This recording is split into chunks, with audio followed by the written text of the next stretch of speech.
সারা দেশের মানুষ মানে একটা শ্বাসরুদ্ধকর পরিস্থিতির মধ্যে বসবাস করত। একটা ককটেল ফুটেছে, তাও অনেক দূরে, সেই কাকরাইল মোড়ে না কোথায়। আপনার মহাসচিব পরবর্তী কর্মসূচি ঘোষণা না করে দৌড় দিয়েছিল, আবার ফের স্টেজে উঠে এসে এরপরে কর্মসূচি ঘোষণা করে তাড়াতাড়ি দৌড়। এটি তো আপনারা ভাই খালেদা জিয়ার বাসার সামনে বালুর ট্রাক সরাইতে পারেন নাই 1.5 বছর। এটাই তো আপনারা। খালেদা জিয়াকে জেলখানায় নিয়ে গিয়েছে, কিছু করতে পেরেছেন? কি করতে পেরেছেন? চিকিৎসা, এই যে মহিলাটাকে চিকিৎসা নিতে দেওয়া হয়নি, বাড়িতে ছিল তখন, তো জেলখানায় না, বাড়িতে ছিল, সেখান থেকেও তাকে বিদেশে নিতে দেওয়া হয়নি। কি করেছেন তার জন্য? মহিলা মারা গিয়েছে, এই তিলে তিলে ধুকে ধুকে তারপরে মারা গিয়েছে। সো এত বড় কথাবার্তা বলে লাভ নাই। এই দেশে আপনি রাজনীতি করবেন, বিরোধী দলে যাবেন, আবার ক্ষমতায় আসবেন, সরকারি দলে থাকবেন, বিরোধী দল আপনারা অনেকভাবে জ্বালাবে, সব ঠিক আছে, এটা পার্ট অফ পলিটিক্স। কিন্তু আওয়ামী লীগ যদি ক্ষমতায় আসে, আওয়ামী লীগ যখন আপনার বিরোধী দল বা আপনি বিরোধী দল আর আওয়ামী লীগ সরকারি দলে থাকে, ওই সময় পরিস্থিতি কি হয় সেটা আপনারা এই গত 15 বছরে দেখেছেন। অতএব এইটুকু দিয়েই চিন্তা করেন। আজকে সারা দেশে বিভিন্ন জায়গায় আমরা দেখছি যে করা হচ্ছে, কি বলে, ওই যে আওয়ামী লীগের পার্টি অফিসগুলো আপনারা খুলে দিচ্ছেন। এই যে পার্টি অফিসগুলো খুলে দিচ্ছেন না, এটা যদি মনে করেন, এই আমাদের এই বুকের ভেতরে না এটাতে ব্যথা হয়। এই যখন দেখি যে আওয়ামী লীগের পার্টি অফিস, আজকে সকালে আমি যখন এই ভিডিও রেকর্ড করছি, তখন বাংলাদেশ সময় সকালবেলা দেখলাম যে মাদারীপুরের ওই দিকের কোন এক এমপি সহ, এক নারী এমপি সহ আরও 3 জনের জামিন হয়েছে। কোন গ্রাউন্ডে জামিন হলো? কিভাবে জামিন হইল? এগুলো যদি মনে করেন যে আওয়ামী লীগ আপনার জন্য বেটার অপোজিশন, এই 17 বছরের শিক্ষা না হইলে তো আর কিছু বলার নাই। যদি শিক্ষা হয়ে থাকে তাহলে এগুলো থামায়। আওয়ামী লীগ বাংলাদেশে রাজনীতি করতে দিবেন, কোনো সমস্যা নাই, রাজনীতি যে মনে চায় করুক। আওয়ামী লীগ কী করেছে, কীভাবে দেশ চালিয়েছে বাংলাদেশে মানুষ দেখেছে। মানুষ যদি তারা ভোট দেয় করতে দেন, কিন্তু বিচার হইতে হবে। এই একজন এমপি কিভাবে ছাড়া পায়? সাধারণ কর্মী, গ্রামের ওয়ার্ডের একজন কর্মী, তারে নয় বুঝলাম যে আপনি 1.5 বছর হয়েছে, ওকে ঠিক আছে, ওরে ছাড়ো এবার। তো একজন এমপি কীভাবে ছাড়া পাইল? শেখ হাসিনার পরিবার রাজনীতি করতে পারবে যদি চায়। এগুলো আপনারা যখন বলেন তখন খুব কষ্ট হয়। যেই কারণেই নির্বাচনের আগে এসে আমাদের এই পক্ষ সরাসরি নেওয়ার কোনো সুযোগ ছিল না। আজকে যারা এই প্রশ্ন করেন যে ভাই কেন দাঁড়িপাল্লার পক্ষে গেলেন, তারা গতকাল যখন কিনা শপথ নিল, ওই সময় কিছুটা টের পেয়েছেন যে কেন আমরা জামাত ইসলামের পক্ষে গিয়েছিলাম। তারা প্রথম দিনেই এই শহীদের এতগুলো রক্তের সাথে তারা বেইমানি করেছে। এই গাদ্দারি আল্লাহ সহ্য করবে না। আপনি আজকে প্রধানমন্ত্রী হয়েছেন, মায়ের জানাজায় অংশ নিতে পেরেছেন, তারপরে শেষ মুহূর্তে পর্যন্ত অন্তত লাশ তো দেখতে পেরেছেন। এটা এই শহীদদের কারণে। এই যে কয়দিন আগে মানুষগুলো মারা গেল, এরা জামাত ইসলাম, আওয়ামী লীগ, বিএনপি, কোনো রাজনৈতিক দল বুঝতো না। এরা সাধারণ মানুষ। দমন পীড়ন নির্যাতন, দেশের এই খারাপ অবস্থা, এগুলো দেখে তারা আস্তে আস্তে প্রতিবাদী হয়ে উঠেছে, তারপরে রাস্তায় নেমেছে, গুলি খেয়েছে, মারা গিয়েছে, শহীদ হয়েছে। তাদের সাথে গাদ্দারি করলেন জুলাই সনদ বাস্তবায়ন করতে গিয়ে। তো এই জিনিসগুলি যদি না করেন তাহলে আমাদের ভাল লাগবে। আপনারা দেশ চালান, কোনো সমস্যা নেই, আপনাদের কাছ থেকে রুটি খাইতে যাব না। রুটি খাওয়ার লোক বহুত আছে, যারা খাইতে চায় তাদেরকে দেন, কোনো সমস্যা নেই।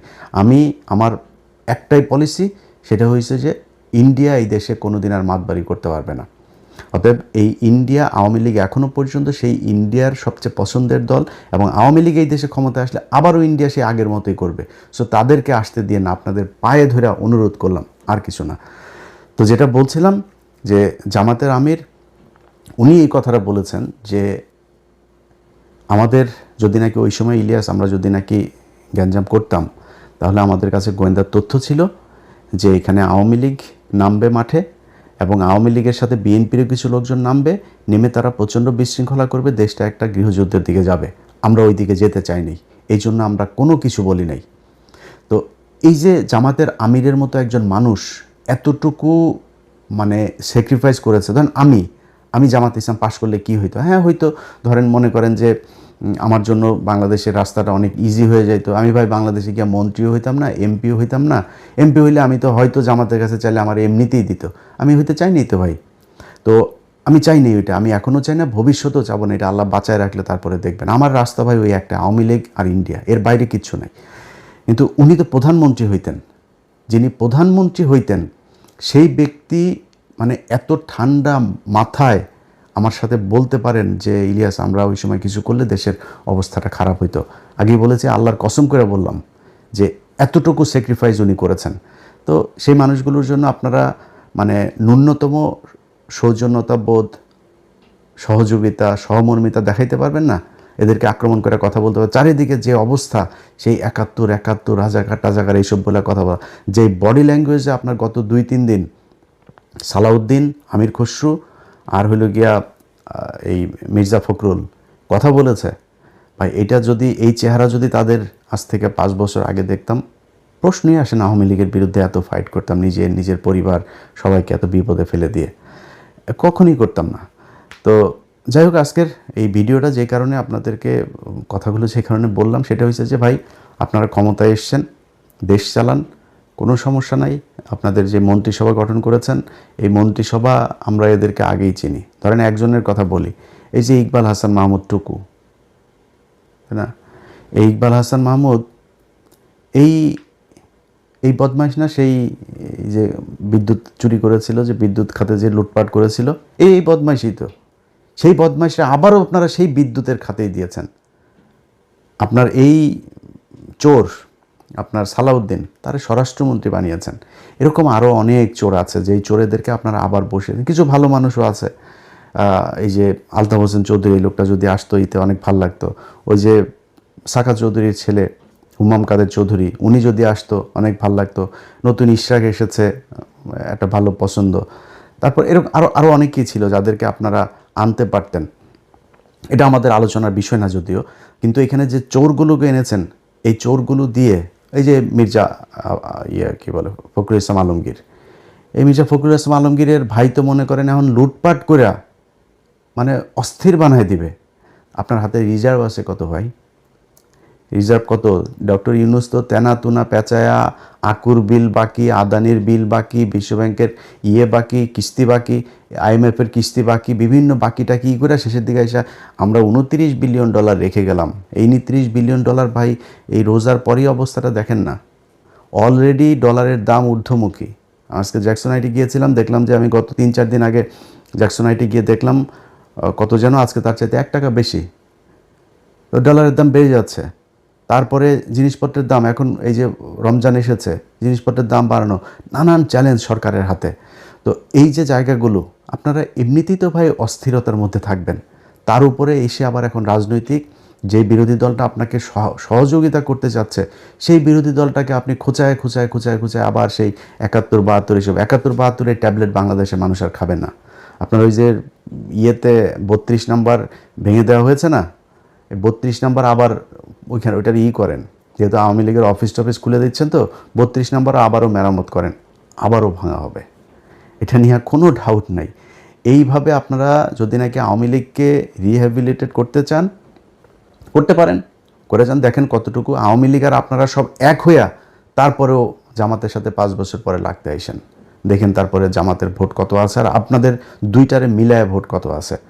তো যারে জুতা দিয়ে পেটাইলেও যার লজ্জা হয় না, তারে তো আর থাপড়ায় লাভ নাই, তাই না? তো জুতা দিয়ে পেটাইছে আওয়ামী লীগ, তারপরে আওয়ামী লীগই ভালো, আওয়ামী লীগের লোকজনরা আপনাদের এত পিরিতি আওয়ামী লীগের সাথে, তো করেন, সমস্যা কোথায়? আপনারা চালাইতে থাকেন আওয়ামী লীগের নিয়ে, মানুষ এগুলি দেখছে। আপনি যদি মানুষের মাইন্ড রিড করতে না পারেন, তাহলে এই আওয়ামী লীগের যে অবস্থা হয়েছে, আপনাদের অবস্থা ঠিক ওইরকমই হবে। আপনারা আওয়ামী লীগ এবং এই ইন্ডিয়ার আজকে এই জুলাই আন্দোলনের একদম মূল এজেন্ডা ছিল হচ্ছে এই দুইটা, যে আওয়ামী লীগ ইন্ডিয়া, এই দুইটার ব্যাপারে মানুষ এত পরিমাণে খেপেছিল, সেই দুইটারই আপনারা বিশাল পিরিতি দেখাইতে যাচ্ছেন। মন্ত্রী পরিষদটা আমি যদি নাকি নাম ধরে বলি, ওনার এরা তো সব প্রভাবশালী লোকজন, তো আর নতুন করে আর বিতর্ক বাড়াই না, বাট আমার কাছে মনে হয়েছে যে একদম ৮-১০ জন একদম ইন্ডিয়ার মানে পয়দা করা মন্ত্রী এখানে বানানো হয়েছে, একদম চিহ্নিত ইন্ডিয়ান রয়্যাল এজেন্ট, তাদেরকে এখানে মন্ত্রী পরিষদে বসানো হয়েছে। সো সেই মানুষগুলিকে নিয়ে আপনারা বাংলাদেশের মানুষের সাথে তামাশা করলেন, জুলাই সনদই করলেন না, করতে থাকেন, সমস্যা নাই। এই পৃথিবী শুধু 5 বছরের জন্য না। আজকে আপনারা যেই চেয়ারে বসে আছেন, এই চেয়ারে আপনাদের যে বহু প্রতাপশালী শেখ মুজিব ছিল, বহু প্রতাপশালী শেখ হাসিনা ছিল, আজকে তাদের অবস্থা কোথায়? শেখ হাসিনার দিন কাটে এখন, আগে 2-1 বোতল খাইতো, এখন মনে হয় 8-10 বোতল ফেন্সিডিল খায় তার দিন কাটে। কোথায় সে আওয়ামী লীগ? আর আওয়ামী লীগের লোকজনরে বললে তারপরে শেষ করি, ভাই তোদের যদি লজ্জা শরম কিছু থাকতো, তোরা আবার এখন ফেসবুকে করিস, ওই তারেক রহমানের মেয়ের একটা ভিডিও বের হয়েছে, সেই ভিডিও দিয়া তারপরে এক জায়গায় দেখলাম লিখেছে যে ওদের শেখ পরিবারের মেয়েরা নাকি বিশাল আকারের সম্মানিত, তারা নাকি জীবনে, তোদের শেখ পরিবারের একটার জামাই হইল গিয়া ইহুদি, একটার বউ খ্রিস্টান, একটার যায় আকাম কুকাম করিস ইন্ডিয়াতে, তোদের তো বাংলাদেশে কিছুই নাই। তারেক রহমানের মেয়ে কোন গানে গিয়ে বন্ধু বান্ধবীর সাথে পড়াশোনা করে সেখানে গিয়ে সে ফান করেছে, সেটা তো বহুত ছোট জিনিস। তারেক রহমানের তো আর তার মেয়েরে তো আর ওই লন্ডনে তো আর ফেলে দিয়ে আসে না আরেকজনের সাথে। ওরা এটা নিয়ে করে, ওদের যদি লজ্জা শরম কোনো কিছু যদি থাকতো, ওদের যেভাবে জুতায়া বাংলাদেশের মানুষ পাঠিয়েছে, ওরা এতদিনে অন্তত মানে পায়ে ধরে হাতে ধরে মাপ চাইতো যে ঠিক আছে আমরা যা ভুল করেছি আর ভুল করব না। ওরা আবার ঘাট তাড়ামো করে এখনও ভাব মারে, ওরা আবার নাকি নেয় করে তারপরে পোক্ত হয়ে বাংলাদেশের রাজনীতি শুরু করবে। তোরা আয়, তোদের জন্য তুই মনে করিস না যে এই বিএনপি তোদেরকে সাপোর্ট দিয়ে রাখবে আর বাংলাদেশের মানুষ সব মারা গিয়েছে? এত মারা যায়নি তো। এই জামাত শিবির আজকে যে অবস্থানে আছে না, এর চেয়ে আরও ভয়ঙ্কর, খুব ভার্নারেবল একটা পজিশনে থেকেও কিন্তু তারা এই দেশে ফাইট করেছে, পালায় যায়নি কেউ, রাজনীতি করেছে এই দেশে। এখন তো তাদের অবস্থা অনেক ভালো, চাইলেই উপড়ায় ফেলা যাবে না, একদম নিষিদ্ধ করে এগুলি করে যাবেন। আওয়ামী লীগই তাদেরকে একদম একদম পরিপূর্ণ করে দিয়ে গিয়েছে। যাদেরকে এতদিন বলা হইতো যে রাজাকার ছিল, মুক্তিযুদ্ধের সময় জীবিত ছিল, সব ফাঁসি দিয়ে দিয়েছে। এখন কি বলবি? এখন এদেরকে রাজাকার বলবি, এদেরকে ফাঁসি দিবে, এদের বিচারের আওতায় আনবি, কিনে আনবি? চাঁদাবাজিও করে না, ধান্দাবাজি করে না, টেন্ডারবাজি করে না, মানুষের মেয়ে মানুষের দেখলে ইপটিজিং করে না, কিছুই করে না, তো তাদেরকে তুই নিবি কেমনে? আবার এই হাসিনার মতো ওই যে ইন্ডিয়ারে নিয়ে তারপর ওইভাবে, ওইটা অত ইজি হবে না বিষয়টা। এটা করতে আসলে সেই পরিস্থিতি কি হয় সেটা বাংলাদেশের মানুষ দেখিয়েছে জুলাই মাসে। যদি এরকম পরিস্থিতি আবার আসে, এই দেশের মানুষ আবারও রক্ত দেবে। রক্ত দিলে আমার মনে হয় যেই ভুল করেছে, যেই চোর বাটপার আন্তর্জাতিক ন্যাশনাল সব চোর বাটপারদেরকে বসাইছিল, ওরকম চোর বাটপার ইনশাল্লাহ আর বসবে না। একদম শুরু থেকে মানুষ বুঝবে। আমরাও মানে ওই খোলা পানিকে আমরা ওই যে দই মনে করেছিলাম, চুন দেখে আমরা দই মনে করেছিলাম, ওইটারে মনে করে তারপরে সবার কত প্রশংসা। আমি নিজেই বলেছি এই ইউনুসকে 20 বছর চাই ভাই। প্রতিটা উপদেশটা চুরি করতে করতে দেশটার একদম ধ্বংস করে দিয়ে গিয়েছে। তো এই ধ্বংসস্তূপ থেকে তারেক রহমান টেনে উঠাবে, এটাই বিশ্বাস। মন্ত্রিপরিষদ নিশ্চয়ই উইদিন 6 মান্থ বা 1 বছরের মধ্যে এটার পরিপূর্ণ একটা হবে। নিশ্চয়ই তারেক রহমান সেই জায়গায় নিয়ে আসবে। আর ভাই, আপনারা যারা মন্ত্রী টন্ত্রী এমপি টেমপি আছেন, চুরি করার সুযোগ পাবেন, কিন্তু দেশের একদম ওই দেউলিয়া বানায় তারপরে যদি চুরি করতে যান তাহলে কিন্তু সমস্যা হবে।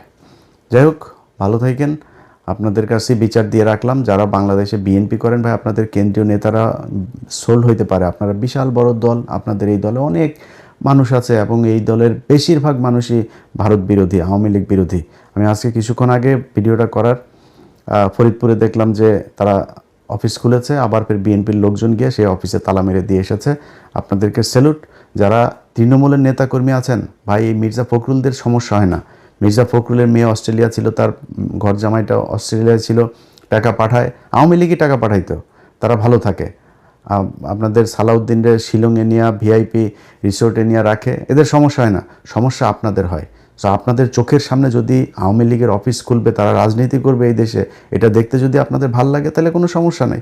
আমরাও তো ভাই খারাপ নাই, আমরা তো দেশে জেল খাটি নাই, আমরা দেশে পুলিশের দৌড়ানি খাইনি, আপনারা খেয়েছেন। আপনাদের যদি সেটার পরে লজ্জা না হয় তাহলে আর কি করেন, যেমনি ভাল লাগে। ভালো থাকেন।